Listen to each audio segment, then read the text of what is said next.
Você ouve agora na Baruch FM, Conversar é Preciso. O universo da resolução de conflitos pela mediação privada. Apresentação Lígia Fortes.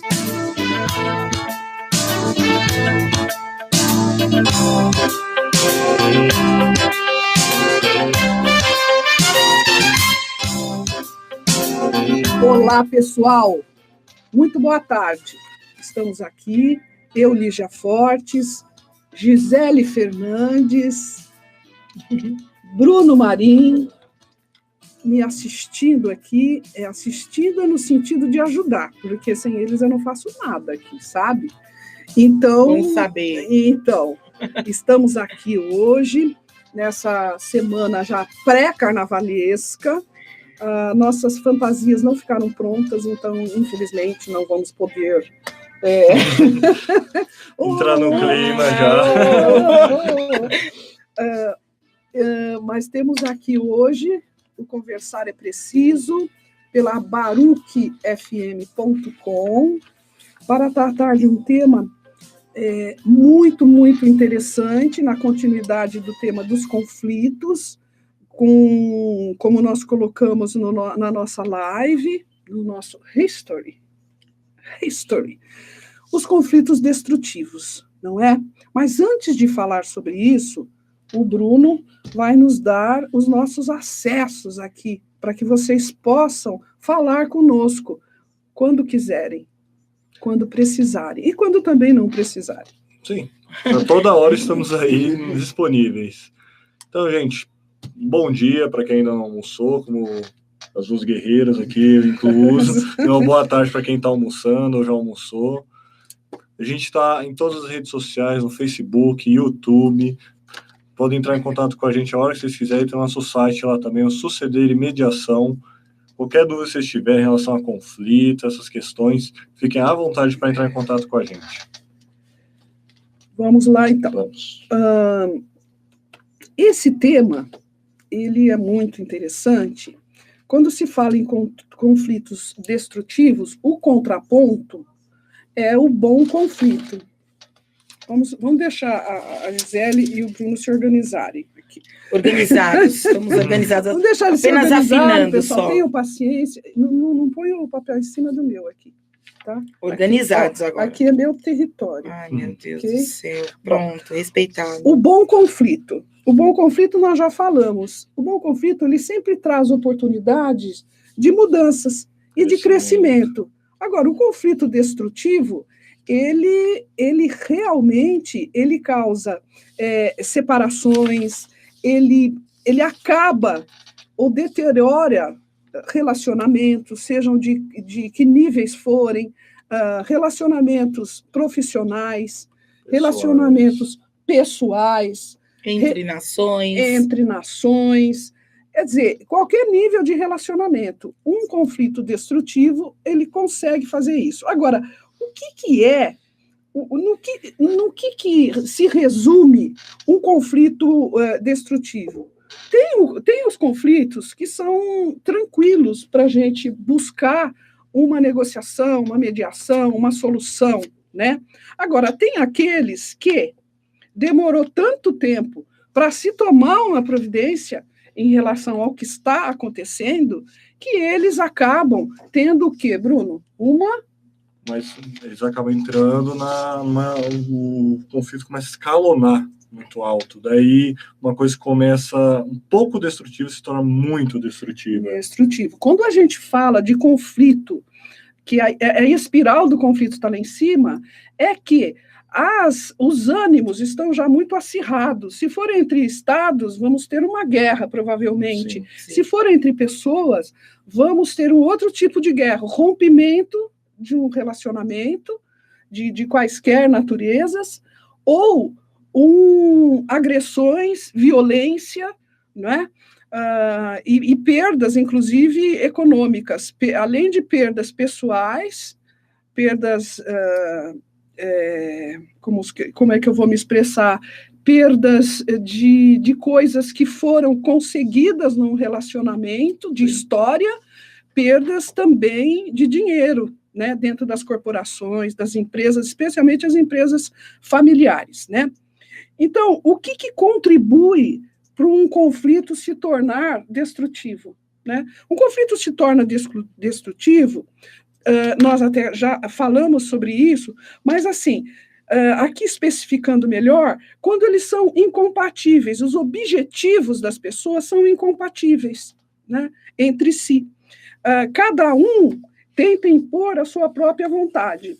Nós trouxemos aqui vários exemplos, muitos exemplos, não sei se vai dar para a gente falar de todos hoje, mas muitos exemplos de conflitos destrutivos, né? As coisas negativas, pessoal, em regra, elas marcam mais do que as positivas. Por quê? Porque as negativas, por óbvio, elas trazem perdas, trazem destruição. Sim. E vem carregadas, de danos. certa forma, de dor, né? De dor. A dor marca. A dor marca, sem dúvida alguma.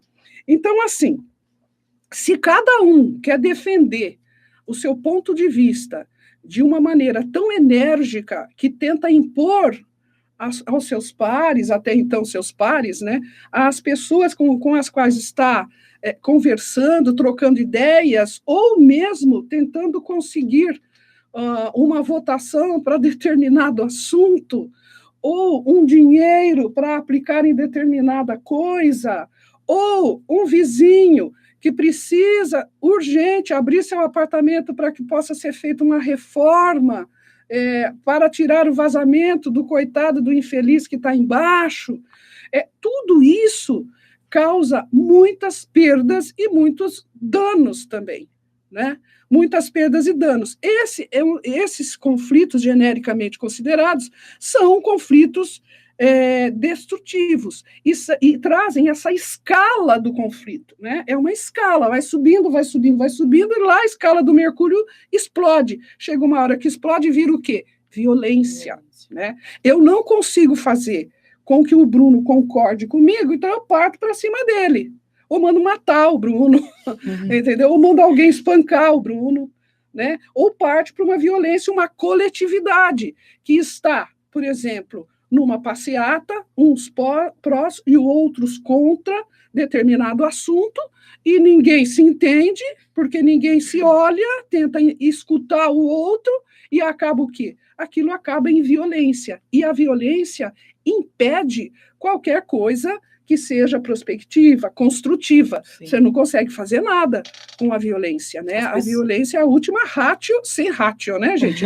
Não tem razão nenhuma. Sim, então, você não consegue. Mesmo quando você vai corrigir um filho, corrigir alguém, se a pessoa não entende, ou a pessoa quer bater o pé, sapatear em cima daquela coisa, a criança, ou um adolescente, ou mesmo um adulto, tá, você não quer, pá, chega lá, acaba, não tem conversa, né, pessoal? Não tem conversa. Conflito, mas fica não fácil, fica fácil. Ou você começa a chorar também, pode ser, pode ser. Então, assim, nós, com essa questão de um lado, não olhar o lado do outro, você perde a humanidade de qualquer tema, de qualquer questão, né? De qualquer coisa que você vá discutir, principalmente quando isto, vamos dizer assim, precisa ser regulado pelo direito, por uma lei. Por quê? Porque é o direito. E são as leis que não deixam, que tiraram todos os seres humanos do estado de selvageria. Porque se você não tem isso, cada um faz o que quer. No estado de natureza. Exatamente, Gi. No estado de natureza. As nossas aulas. Então, assim, o estado de natureza já se viu que não dá certo. E nem a vingança ou a justiça com as próprias mãos. Então, nós temos as leis. E mesmo assim, as leis, para elas serem votadas, elas precisam ser sensíveis ao quê? À sociedade. Ao momento que a sociedade está realidade da sociedade, vivendo, né? Porque os fatos e a vida, eles são muito mais rápidos, né, Bruno, do que as leis. Não é mesmo, Gi? Sim. Do que o direito como um todo, porque o direito parece um elefantão, né, gente? Ele vai se mexendo, ele fica cada vez mais pesado de leis que tentam...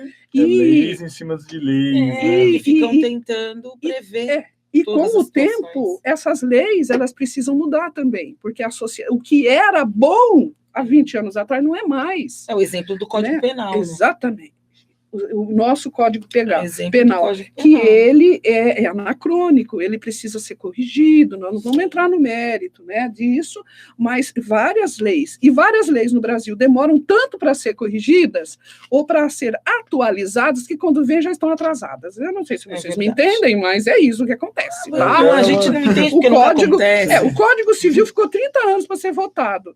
Saiu em 2002. 2002 saiu o novo Código Civil, que já está velho, já nasceu velho. Já nasceu ultrapassado. Trouxe previsões atuais. Exatamente. Né? Agora nós vamos colocar aqui, por exemplo, um exemplo de o que a gente aparentemente é um impasse, e é um assunto que precisa ser tratado com muita delicadeza, porque envolve prós, contras, igreja, Estado. Todas as partes, exatamente, envolve muita dor e muita emoção. A dor e a emoção do outro, quando ela não é olhada com compaixão, com amor, com empatia, como você disse há minutos atrás aqui, vira o quê, gente? Vira um conflito. Vira um conflito. Conflito destrutivo, né? Um conflito destrutivo, exatamente. E nós vamos ousar aqui tocar que já é um conflito, sim, porque envolve mortes, envolve perdas de dinheiro também, envolve exploração indevida de atividades ligadas a isso. Nós vamos falar agora um pouco do aborto, da questão do aborto. O aborto é uma questão que as pessoas acham, né, que envolve só a mulher, mas não, envolve o homem, todos os envolve os filhos, todo o círculo social dessa pessoa. Todo o núcleo familiar da todo pessoa. o núcleo familiar envolve as crianças. Então, nós vamos tratar disso aqui. Sim, isso que eu estou dizendo. A primeira coisa que eu falei, as mulheres, é óbvio, porque nós não podemos esquecer, né, pessoal? Todos nós viemos de dentro, por enquanto é isso que reza, tá? Não sei se surgiu já alguma novidade. Por enquanto tá assim. Mas, né? assim, de dentro de uma mulher. Nós somos gestados dentro de uma mulher. É isso. Simples. Tem o bebê de proveta, já vou me corrigir. Calma. Tem o bebê de proveta, tem um monte de coisas aí. Mas a gestação natural é de dentro de uma mulher. Esses outros métodos podem até escolher. A gente tem como escolher hoje, né? Se vai ser mulher, se vai ser um menino, uma menina, né? Saem de dentro tem que ter um óvulo, tem que ter, enfim. Então, assim, a primeira interessada nisso é a mulher. É o corpo dela, do corpo dela é que nasce o bebê, é que nasce a criança. Então, ela tem que ser ouvida, e por incrível que pareça, as mulheres ainda são pouco ouvidas, e quando são ouvidas, são mal ouvidas, né? A gente escuta, porque é vagabunda, porque está matando, não tem responsabilidade, uma série de coisas. Nós vamos trocar aqui muitas figurinhas, o Bruno e a Gisele, nós debatemos muito esse assunto e vamos procurar trazer para vocês o que é o aborto, esse tema, sob o aspecto dos conflitos destrutivos, ok? É preciso sempre que se olhe para o lado, né? Será que o aborto não tem aquela nossa intersecção? Será que não tem um meio termo? Será que nós não podemos conversar a respeito disso? Não sem paixão, porque isso envolve vidas, né? Envolve a vida da mulher, a vida da criança e a vida do pai, né? E a vida do pai. Gente, é preciso, assim, é uma notícia, é uma novidade que eu vou contar para vocês. Você sabe, né, que para fazer nenê precisa de um homem. Precisa, né? É verdade que um homem só pode fertilizar várias mulheres, né? Mas precisa de um, pelo menos, tá? Precisa de um homem. Então, os dois são responsáveis. As duas pessoas são responsáveis por aquele ser que está ali, né? Isso também é que tem que ser pensado. Não é só um lado, é o outro também. Não é, Gi? Com certeza. Hoje a gente vê situações... Claro, existe uma lei, para já deixar claro, né? Existem leis que protegem ou que permitem o aborto em situações específicas, como as mulheres que são vítimas de estupro, né? E no caso de bebês que não têm a vida, não tem condição de dar prosseguimento, como é o caso dos bebês anencéfalos, né? E outras doenças também. E outras né? doenças, né? Essa, como né? exemplo, a gente está usando essa. É claro que já existem essas situações. Porém, a gente tem que levar em consideração, antes de analisar pró-vida ou pró-aborto, que essas leis que existem hoje, como elas são aplicadas? Será que elas são aplicadas da maneira correta? Será que elas, de fato, trazem para a vida da mulher, que está passando por aquele momento, que pode qualquer um dizer qualquer coisa, é um momento de dor? Será que naquele momento a mulher está sendo de forma correta assistida pelo Estado, amparada? Que é muito difícil de acontecer, né? Hoje em dia a gente vê que não é bem assim que as coisas acontecem. Inclusive, né, Gi, o que nós falávamos sobre Sim. isso, o que nós temos hoje? A morosidade do Poder Judiciário. Quer dizer, Sim. uma mulher que queira abortar pela lei, por os casos previstos em lei, previstas em lei, o que está previsto em lei, é muito difícil. O judiciário não enfrenta de imediato, as liminares são raras, a mulher passa meses com o bebê. E detalhe, né? A partir de um determinado momento não pode mais, é inviável, né? o aborto. Isso acontece muito, né? Muito, muito, muito. A mulher fica ali naquele sofrimento, o feto e depois antes o embrião, depois o feto, ficam naquele sofrimento também. Sim. É uma coisa horrorosa. Então, isso também não tem sido aplicado. Você quer complementar algo? E essas situações já previstas em leis, por si só, já são traumáticas. Porque elas envolvem sempre a violência. Sim. Uma questão, assim, de quando a criança também, a doença, tem uma doença que põe em risco já a vida da criança ou da mulher. Isso também não quer dizer que a mulher queria fazer esse aborto. Por isso mas que é o um risco. É muito é um risco. Então, já é um trauma. As que estão previstas em lei já são situações traumáticas por si só. E nem tem essa assistência. Exatamente. É aquela questão da teoria e da prática. Que aqui no país, não só nisso, mas em várias outras coisas, infelizmente, acaba não funcionando. Não funciona e assim, muitas mulheres morrem. Sim. Morrem aí na mão de carniceiros, açougueiros, de clínicas clandestinas. Quer dizer, mas vai regularizar, vai legalizar o aborto? Não, então deixa o pessoal morrendo, né? Deixa o pessoal morrendo. Não sei, deixa. Eu costumo dizer que a legalização não é do aborto, né? Eu acho que a legalização é da opção da mulher em fazer ou não aborto. Porque hoje, de maneira até hipócrita, as pessoas pregam que não pode fazer aborto, porque o aborto vai prejudicar o feto, mas isso já é feito. Isso já é feito de maneira clandestina. E aos milhares, aos milhões. E as mulheres de baixa renda são as que mais sofrem com isso. Morrem com isso, porque fazem de maneira não só clandestina, porque, né, todos são até então, mas não só de maneira clandestina, mas em locais que não tem condição nenhuma de fazer uma cirurgia como essa, porque é uma cirurgia, né? Sim. Querendo ou não. Então, pessoal, o que acontece, né? Isso precisa ser olhado com coragem pelo Estado, porque isso é uma política pública.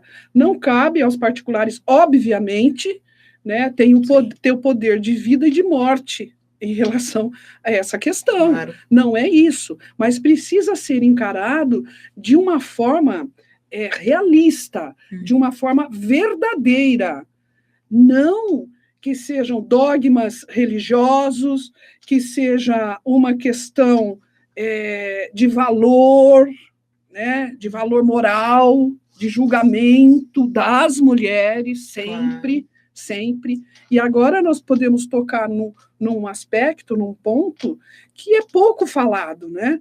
Como nós já, de raspão, já falamos aqui, para fazer um nenê precisa uma mulher e um homem, não é?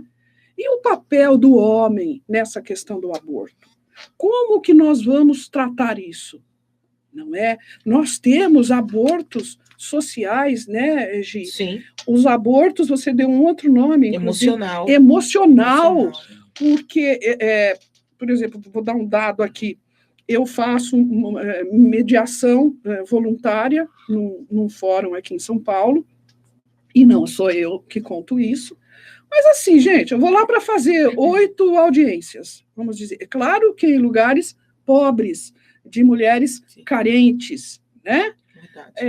Trabalho voluntário. Tem dias que é no mínimo assim, 6 que eu faço audiências, de meninas ainda, tem essa tragédia também, porque são meninas que muitas vezes 16, 17 anos, porque lá na periferia ninguém vai na polícia, faz o cara casar ou da pensão. O que estão atrás é da pensão, não do bem-estar da menina, né? Ela nem está formada, nem tem corpo para ter criança e já teve bebê.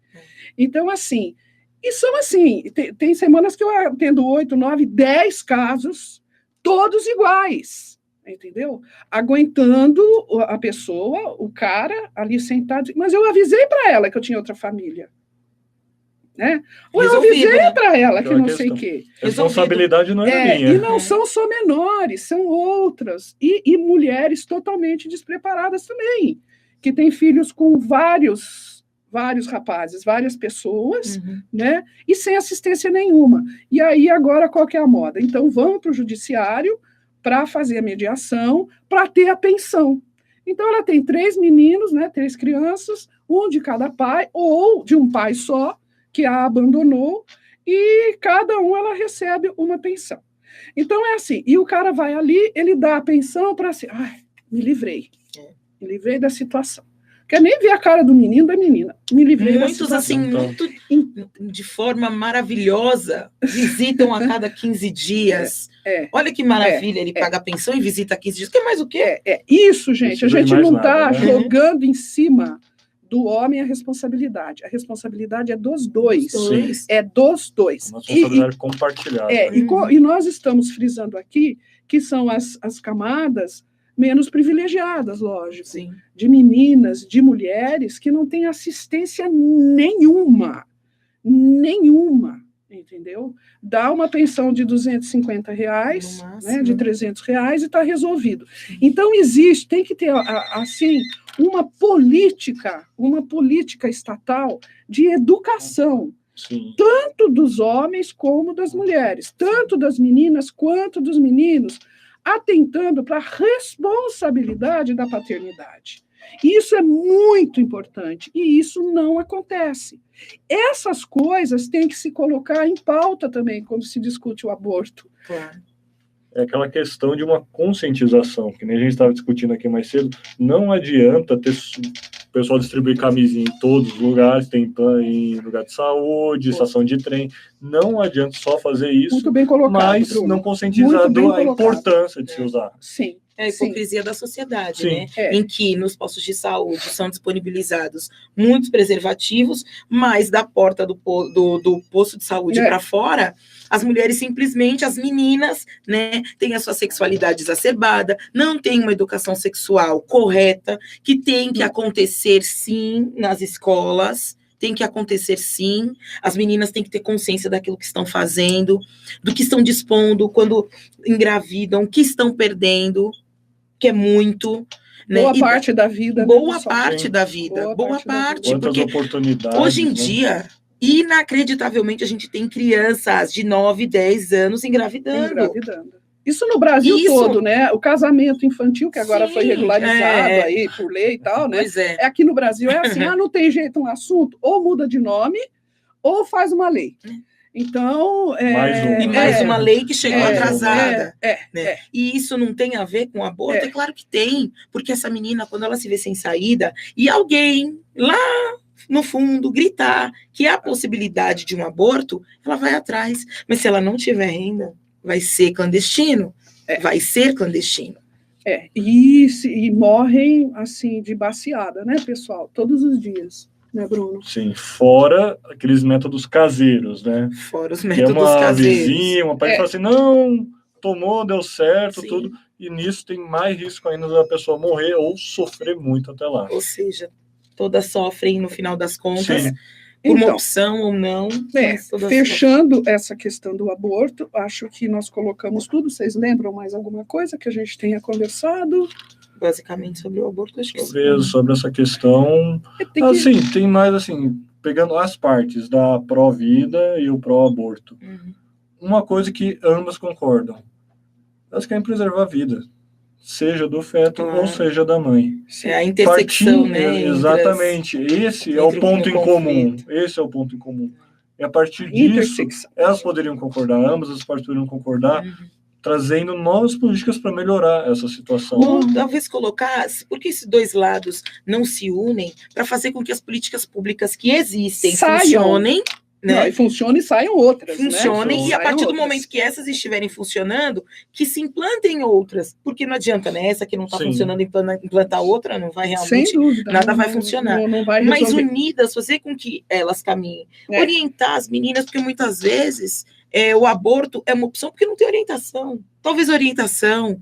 Talvez o cuidado, talvez a assistência. Porque, pessoal, a gente não pode esquecer também, nós estamos na era da informação, mas a informação não muda ninguém. Não. A informação não, tem que ter conhecimento, tem que ter treinamento mesmo, sabe, pessoal?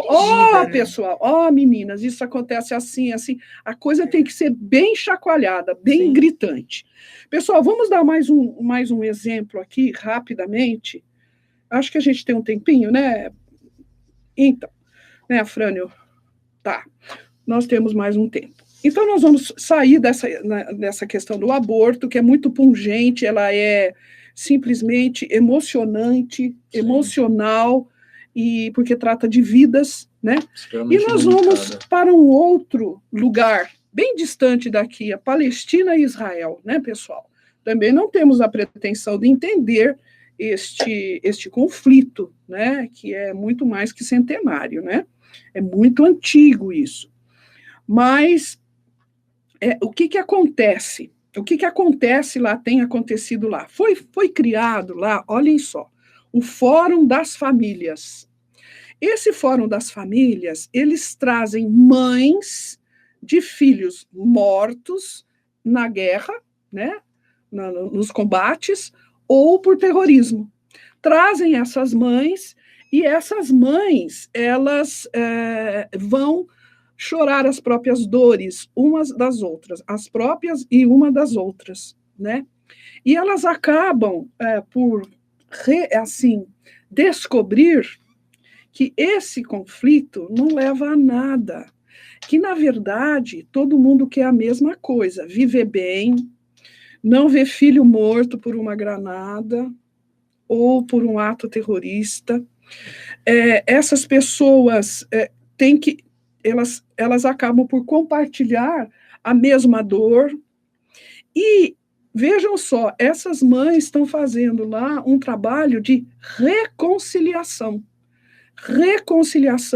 entre as famílias que perderam, não nacional, né, gente? Porque realmente é uma coisa assim que para nós é inexplicável. Embora no Brasil se odeie bastante, sim, temos muita violência, sim, crimes de ódio, e crime de ódio. Se mata mulher, se mata gay, se mata criança, se mata velho, se mata todo mundo aqui. É uma violência desenfreada, né? Aqui se mata muito mais que em muitas guerras aí. Mas essas famílias, elas vão procurar o quê?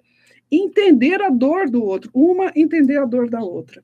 Então, essa é uma coisa muito, muito, muito interessante e muito emocionante, né? Porque você olha aquele lado do mundo, aquela faixa de Gaza, aquele horror, né? Para nós, assim, de longe, embora a gente viva num horror aqui também, mas a gente olha aquilo lá e fala, puxa, é impossível isso, né? Se você perguntar para uma pessoa agora, dessa geração, provavelmente, ou uma criança, nem vai saber por que está brigando, né, pessoal? Sim. Vai saber por que está brigando? A coisa é já se perdeu no tempo, né? Já se perdeu no tempo. É importante que se diga que, ainda que eles saibam o motivo pelo qual eles estão ali guerreando, a dor de perder um filho é muito superior a qualquer crença, a qualquer possibilidade. Maior, né? Nossa, qualquer coisa que te levou àquele conflito. No momento que você perde o seu filho para aquilo, você olha em volta e tudo perde de verdade o sentido. Sim. Né? E como nós estávamos falando aqui de procurar uma intersecção entre os interesses das pessoas, essas mães, infelizmente, foram encontrar essa intersecção depois de perder os filhos. Porque talvez, olhando por esse lado, nossa, eu queria muito preservar a vida do meu filho. Será que esse conflito aqui é mais importante do que a vida do meu filho? Talvez, se tivesse visto por esse ponto, as coisas, os conflitos estivessem, de certa forma, mais diminuídos e tão pouco cheios de fervor como é hoje. Né? Um nível assim, né? Aquela questão. São atos que se consideram completamente opostos, que são de forma de pensar, de viver, mas esse fator, esse evento, que é a perda de um filho, tornam elas iguais. Exatamente. É uma coisa que ali não tem distinção. Mas vocês veem que coisa interessante. Em qualquer conflito, em qualquer natureza de conflito, você tem que buscar o quê? Os interesses em comum, né, pessoal? E sair de posições. As posições são as coisas que são estratificadas. São aquelas que viram pedra, que você não consegue... Agora a Igreja Católica está mudando muito, né? Mas as ortodoxias, como a gente diz, aquelas coisas que não mudam. Não mudam. Mudou tudo. E daí, né? Não muda. Isso são posições. E se nós não fincarmos em posições, nós vamos terminar sozinhos, né? A gente quer sempre ter razão e termina sozinho, né? Por quê? O importante é ser feliz, é procurar os seus interesses, sem deixar de ser o que você é. Sem você, sabe, abaixar a cabeça. Não é isso. É procurar os verdadeiros interesses das mães. Quais eram? Que os filhos se mantivessem vivos, mas acabaram morrendo. Então, esses interesses maiores, eles têm que se sobrepor às posições. O Afrânio já levantou a última placa, nós vamos para o Conversa na Varanda, rapidamente, o Bruno vai reforçar as nossas mídias aí, por favor, Bruno. Então, gente, novamente, para quem quiser entrar em contato com a gente, estamos em todas as mídias, Facebook, YouTube, Twitter, só procurar lá pelo Sossegueiro Mediacão, vocês encontram a gente, e também pelo WhatsApp, no número 991455258. Se quiserem falar com a gente ao vivo aqui, podem mandar mensagem, a gente vai te atender com o maior prazer.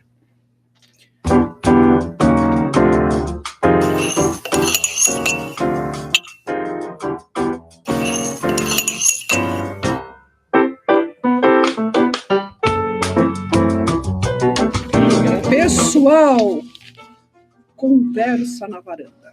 Aquele momento de descontração contraída.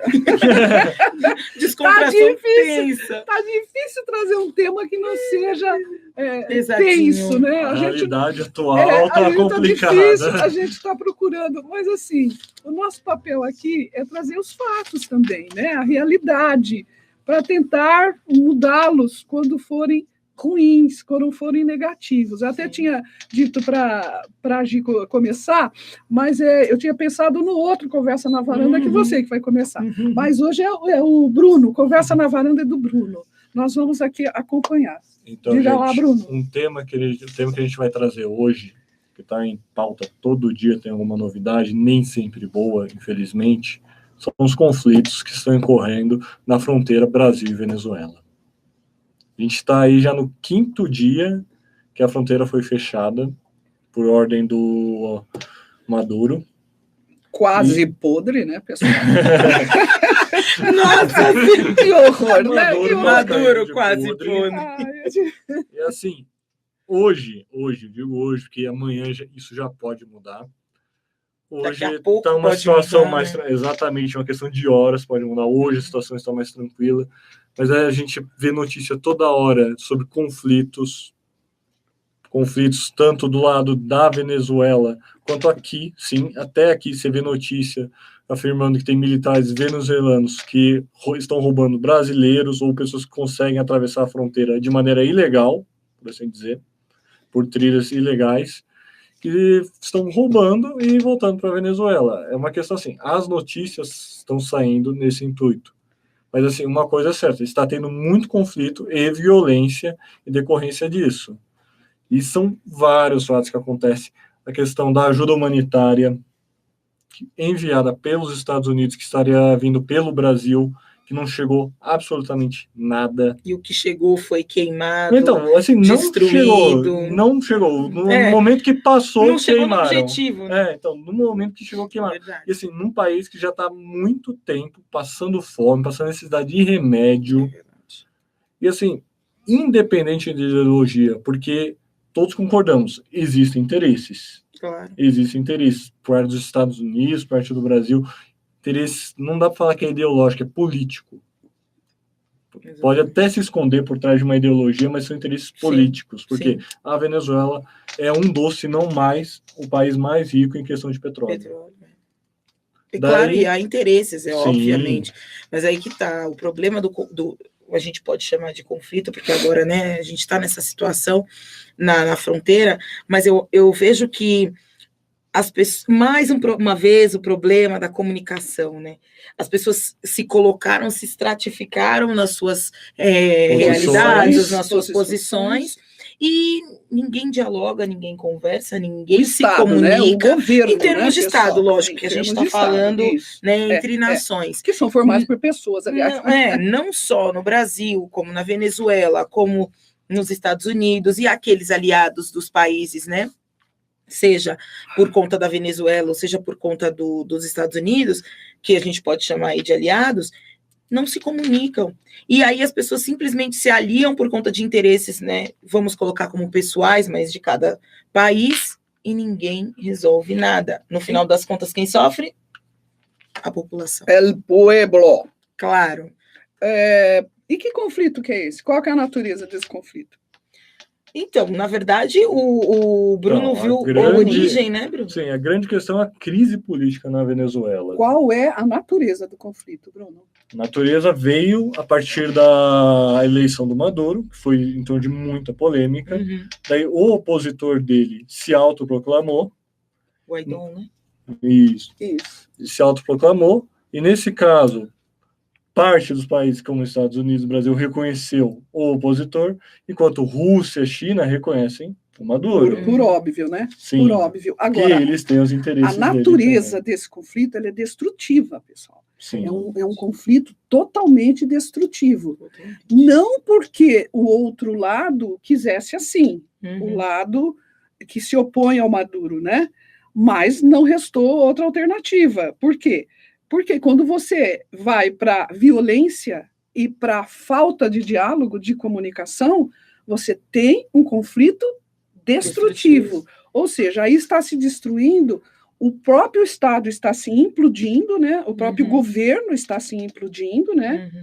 E a população está à míngua, as pessoas estão morrendo de fome, inclusive. Outro dia eu estava conversando com um rapaz que veio de lá e me disse assim, olha, Lígia, lá o pessoal está pegando os animais de estimação e está matando e comendo. Meu Deus. Porque eles não têm fome. Cachorro, gato. É normal, tá? Isso lá. Então é isso que está acontecendo lá. Se tornou normal. É um exemplo de escalada do conflito perfeito. Perfeita. Porque chegou num ponto em que as pessoas, para fazer valer as suas próprias posições, elas se autodestroem. Se você não sai, se você não adianta, você não chega a lugar nenhum. Pode até parecer inicialmente, e é verdade, o povo sofre, etc., mas destruindo o povo, destruindo aquela nação, eles também vão perder. Vão perder. Também vão perder, porque não vai ter pelo que brigar Agora, mais. como que vocês veem essa questão na fronteira, Bruno? Essa questão na fronteira Brasil-Venezuela. Tem um conflito ali, você acha? Por hora? Do Brasil com a Venezuela? Do Brasil com a Venezuela, sim. Por enquanto, não. Porque o Brasil está se mantendo no critério dele, uma posição neutra, uma posição política neutra, até porque do lado do Brasil tem os Estados Unidos, que está usando o Brasil só para passar por ali, do lado da Venezuela tem a China e a Rússia.